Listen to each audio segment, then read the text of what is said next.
This is the Commando position, neck, nod, and rotation.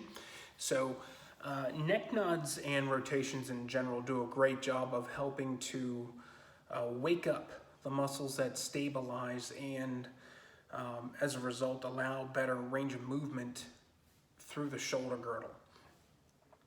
The Commando position is it's useful for all kinds of different things because it places a lot of emphasis on opening your hips.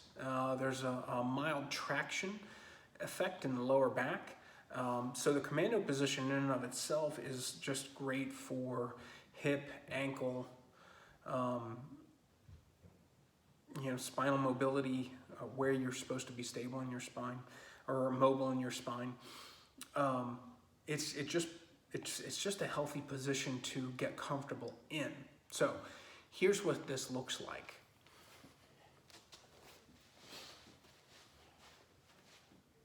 Now, with the Commando position, you can go with the toes pulled up underneath of you here. I'm gonna do it that way just for the sake of this exercise. But if your body's not ready for this, right? If this is too hard on your feet, you can always go here. Okay, but for the purposes of what we're doing today, I'm gonna go with the toes up underneath of me. So I'm gonna try to get all 5 toes on the ground here.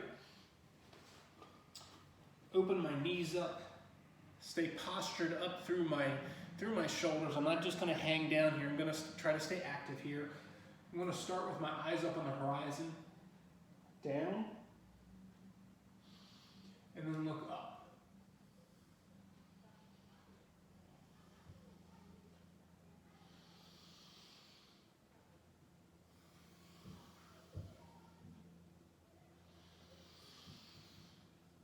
And then the rotate, that's the neck nod, the rotation piece. Again, I'm gonna start with my eyes on the horizon, and I'm gonna try to turn and look back over my right shoulder.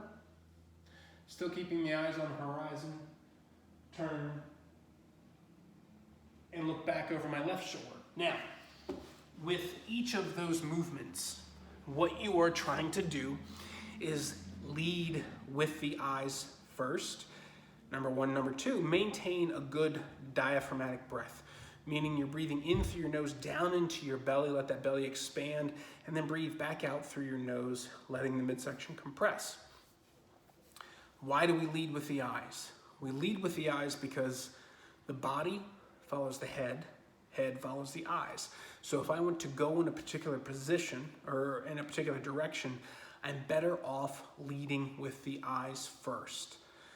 If you've ever ridden a bicycle, if you've ever driven a motorcycle, or for that matter, if you've ever been driving down the road and you happen to look in a particular direction, if you keep your eyes in that direction, whatever it is you are driving will eventually go that way. Whether it's a bicycle, whether it's a motorcycle, or whether it's a car. It does this because your body instinctively, reactively, reflexively wants to go wherever your eyes are going. So, if you want to move a particular position or in a particular direction, get your eyes going that way, okay? So that's why before I look up, before I move my head up in that neck nod, my eyes go up. And then before my head drops, I'm looking down. Or if I'm going for the rotations, I cut my eyes to one direction, turn and look, and then cut them the other direction and turn and look. Why do we focus on the diaphragm breathing while we're doing that? Because the diaphragm is it's the ringleader as far as your core goes.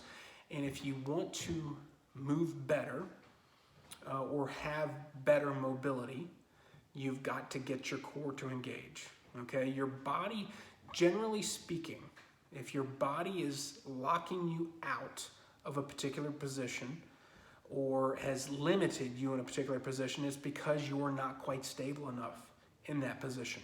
The best way to get more stable is to get your core, your central column, to be more stable.